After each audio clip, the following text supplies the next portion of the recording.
सोहेल वड़ाइद साहब इज़्मिदास, बहुत शुक्रिया वड़ाइद साहब। वड़ाइद साहब, कर पार्लियामेंट का हंगामा खेज इजलास, इंतहाई अहम कानून साजी हो गई है। EVM का मामला तय हो गया, ओवरसीज़ पाकिस्तानियों को भी वोटिंग का इख्तियार हासिल हो गया।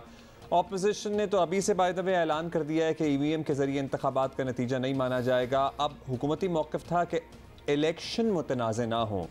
अब इलेक्शन तो समहाउ मुतनाज़ ही होंगे, अगर इसके तहत भी होंगे, अगर नहीं होंगे तो हुकूमत नहीं मानेगी। तो आइंदा इंतखाबात गैर मुतनाज़ हों, इसकी कोई सूरत बनती नज़र आती है आपको?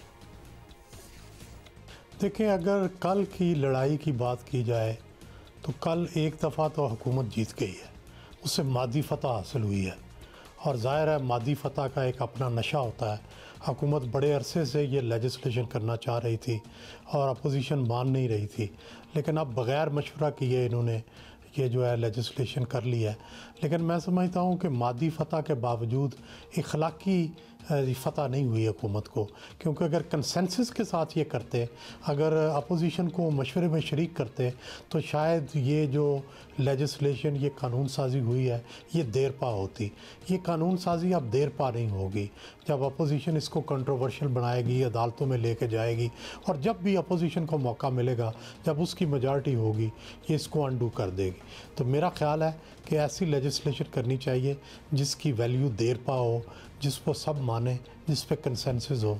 तो मेरा ख़्याल है कि अभी से इलेक्शन के कंट्रोवर्शियलिटी जो है उसकी तरफ हम चल पड़े हैं। हुकूमत बेशक मादी फतह हासिल कर चुकी है, लेकिन दूसरी तरफ इंतखाबात पर अगर दाग लगेगा तो ये कोई अच्छी कोशिश नहीं होगी। अच्छा वड़ाइद साहब, आप अगर ज़रा पीछे चले जाएँ थोड़ा सा ही, तो अपोजिशन अब तो कुछ दिन पहले तक दावे कर रही थी कि हुकूमत का एक पेज पर नज़र नहीं आ रही, हुकूमत इत्तेहादी भी साथ छोड़ गए हैं, बहुत सी इस किस्म की बातें हो रही थी। लेकिन कल पार्लियामान के इजलास के बाद अपोजिशन के ये सारे दावे तो बिल्कुल ही ख़त्म हो गए, क्योंकि बज़ाहिर तो हुकूमत और दीगर फरीक जो है वो एक पेज पर ही नज़र आ रहे थे, बिल्कुल एक पेज पर ही लग रहे थे। 33 बिल्स पास हुए हैं, ऐसे ही तो नहीं हो गए। तो क्या हकीकत इत्तेहादी भी सारे राजी हैं? एग्जैक्टली, सब अच्छा ही लग रहा है। तो ये क्या हो रहा है और अपोजिशन किस तरह असेस कर रही है सिचुएशन को? देखिए जी, ये तासुर के शायद हुकूमत और इस्टेब्लिशमेंट जो है वो एक पेज पे नहीं है, उसकी वजह से जॉइंट सेशन में हुकूमत को शिकस्त हो जाएगी, ये ख़याल ख़ाम था। उसकी वजह यह है कि अपोजिशन की ना तैयारी थी, ना ऐसा माहौल है कि हुकूमत को गिरा दिया जाए और हुकूमत को शिकस्त हो जाए। मेरा ख़्याल है कि ये जो हुआ है, तवक्कुआत भी इनके ऐन मुताबिक थी, हुकूमत ने जीतना ही था। हाँ, ये ठीक है कि अपोजिशन को एक मौका मिल गया है। अब अपोजिशन गुस्से में आकर, रद्द अमल में आकर तहरीक चला सकती है, अब कोर्ट के अंदर जा सकती है, आवाम की तरफ जा सकती है, अपनी एफ़र्ट तेज़ कर सकती है, नो कॉन्फिडेंस ला सकती है। लेकिन अपोजिशन जितनी देर तक इकट्ठी नहीं होती, जितनी देर तक इसका तासुर इकट्ठा होने का नहीं होता, उतनी देर तक ये तवक्को करना कि हुकूमत को ख़ुद ही शिकस्त हो जाएगी, ये तो मेरा ख़्याल है बड़ा खाम ख्याली। अच्छा वड़ाइद साहब, अपोजिशन ने पहले भी मुख्तलिफ मौक़ों पर हुकूमत के ख़िलाफ़ अदालत जाने का ऐलान किया। हम वैसे अपोजिशन से भी पूछ चुके हैं, लेकिन इस बार फिर वही बातें हो रही हैं। आपके ख़्याल में संजीदगी से अदालत जाने की तैयारी भी हो रही है, बस सियासी बयान आते हैं यहाँ फिर? मेरा ख़्याल है संजीदगी से जाएंगे भी, और क्योंकि उसकी वजह यह है कि इलेक्शन कमीशन ने भी इस जो लेजिस्लेशन है इस पर कुछ तहफ़्फ़ुज़ात ज़ाहिर किए हैं, और इसलिए हो सकता है कि अपोजिशन के ख़यालात और इलेक्शन कमीशन के ख़यालात दोनों मिल के सुप्रीम कोर्ट के अंदर कुछ वज़न रखें। और ज़ाहिर है पहले भी ऐसी मिसालें मौजूद हैं कि कई मुश्तरका पार्लिमान के जो लेजिस्लेशन है वो उड़ी है, कई दफ़ा पार्लिमान की लेजिस्लेशन उड़ी है कोर्ट के अंदर। लेकिन देखना होगा कि क्या अदालत का माहौल, क्या सियासत का माहौल ऐसा हो गया है कि हुकूमत की चीज़ें अदालत उड़ाना शुरू कर दे और सियासत इस हद तक हावी हो जाए कि हुकूमत जाने की राह हमवार हो जाए। अभी मेरा ख़्याल है बिल्कुल फ़ौरी तौर पर तो ऐसा नहीं है, आने वाले कुछ महीनों में ऐसा हो जाए तो कुछ कहा नहीं जा सकता। बहुत बहुत शुक्रिया हमसे बात करने का। लेकिन डेफिनेटली कुछ ऐसे लीगल एस्पेक्ट्स हैं इस इशू के जिनकी भी हमें समझने की ज़रूरत है। मुनीब फ़ारूक ने हमें ज्वाइन किया है, लीगल एक्सपर्ट है। मुनीब, अपोजिशन ने हुकूमती कानून साजी पर सुप्रीम कोर्ट जाने का ऐलान किया है, तो सबसे पहले तो हमें ये समझा दें कि आपके ख्याल में पार्लियामान में होने वाली कानून साजी अदालत में चैलेंज हो सकती है, और इससे बढ़ के अपोजिशन के पास इतने मजबूत दलाइल हैं कि वो अदालत को कायल कर सकें? इम्पॉर्टेंट बात यह है कि एक चीज़ है कि प्रेसिडेंट होना मौजूद है, अदालत कोई भी कानून स्ट्राइक डाउन कर सकती है।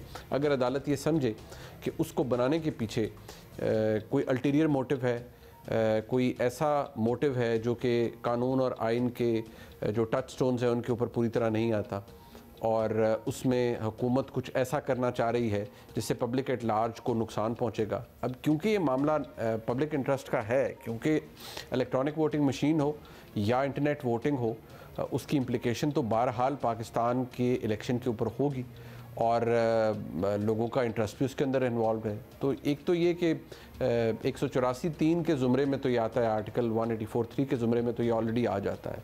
इसको आसानी से अदालत में चैलेंज किया जा सकता है। अदालत क्या फ़ैसला करेगी दैट डिपेंड्स के आर्गूमेंट्स क्या दिए जाते हैं। लेकिन सबसे बड़ा जो मैं समझता हूँ कि उस पूरे मामले का जो हैसियत कानून के तालिब इल्म के मैं समझता हूँ कि जो लिंचपिन होगा वो आर्गूमेंट होगा या वो डॉसियर या स्टेटमेंट होगा जो कि इलेक्शन कमीशन की जानिब से आएगा, क्योंकि इलेक्शन कमीशन ने ही इंतखाबात कंडक्ट करवाने हैं। इलेक्शन कमीशन ने इसके हवाले से ऑलरेडी अपनी ऑब्जर्वेशंस दी हुई हैं। तो डिपेंड करता है कि अदालत में जब मामला जाएगा तो क्या होगा। लेकिन मैंने आपको एक पर्सपेक्टिव समझा दिया है कि किस किस का क्या क्या रोल होगा, और ऑब्वियसली अपोजिशन ये कह सकती है कि जहाँ कोई कंसेंसस नहीं है, कोई ऑन बोर्ड नहीं है, इवन इलेक्शन कमीशन भी ऑन बोर्ड नहीं है, तब भी इन्होंने इस तरह की तरमीम पास की हैं जो कि स्पिरिट ऑफ द डेमोक्रेसी या स्पिरिट ऑफ द कॉन्स्टिट्यूशन के खिलाफ है। अच्छा, इलेक्शन कमीशन की आप बात कर ही रहे हैं, तो मुनीब, इलेक्शन कमीशन और अगर अपोजिशन की आवाज़ एक हुई तो उस बात में वजन आ जाएगा सुप्रीम कोर्ट में अगर ये केस चलता है तो? देखिए, इलेक्शन कमीशन के पास ऑप्शन अदालत में जाने का है, लेकिन मैं समझता हूँ कि अब कानून साजी से तो पार्लियामान को नहीं रोका जा सकता। वो इलेक्शन कमीशन भी या कोई और भी इदारा उन्हें नहीं रोक सकता। अगर उस कानून की इम्प्लीमेंटेशन में कुछ रुकावटें हैं, कुछ प्रैक्टिकल प्रॉब्लम्स हैं, इलेक्शन कमीशन एक आज़ाद इदारा है, हुकूमत के ताबे नहीं है, अगर वो ये समझता है कि ये कानून जो इनेबल कर रहा है अगले इंतखाबात में पूरे पाकिस्तान को कि वो इलेक्ट्रॉनिक वोटिंग मशीन या कोई इक्विवेलेंट जो भी टेक्नोलॉजी हो उसके इस्तेमाल के ज़रिए किया जाए, और अगर इलेक्शन कमीशन ये समझता है कि जेन्युइन कैपेसिटी इश्यूज़ हैं, इम्प्लीमेंट होना एट दिस बिग स्केल बड़ा मुश्किल होगा, तो फिर इलेक्शन कमीशन अपना मौक़िफ़ ज़रूर ले सकता है। वो इनएबिलिटी को ज़ाहिर कर सकता है, अदालत में ले जा सकता है और बता सकता है कि इसमें क्या इश्यूज़ हैं। लेकिन मैं गलत हो सकता हूँ, लेकिन मुझे लगता है शायद इलेक्शन कमीशन बहुत जल्दबाजी नहीं करेगा और ख़ुद लेकर इसे कहीं नहीं जाएगा इस कानून को। ये शायद इलेक्शन कमीशन से जब जवाब कोई इदारा मांगेगा, ख़ास तौर पर सुप्रीम कोर्ट जब मांगेगी और जब अपोजिशन अगर चैलेंज करती है इस सारे मामले को, तो फिर इलेक्शन कमीशन अपना मौक़िफ़ सामने रखेगा। लेकिन कानून साजी पर पाबंदी कोई दूसरा इदारा नहीं लगा सकता। इलेक्शन कमीशन के एतराज़ात अपनी जगह मौजूद, उनको हुकूमत ने कंसिडर किया नहीं किया, कंसेंसस ऑपोजिशन के साथ बना नहीं बना, that is a matter of fact कि वो नहीं बना। इलेक्शन कमीशन के एतराज़ात मौजूद हैं, रिजल्ट क्या निकलता है वो आने वाला वक्त बताएगा। ऑलराइट, बहुत बहुत शुक्रिया। Thank you Munib, thank you Wright साहब। सो हमने कानूनी ऑप्शंस क्या है उस पर भी बात कर ली और सियासी जो असरात हो सकते हैं, हो रहे हैं, उस पर भी बात कर ली है।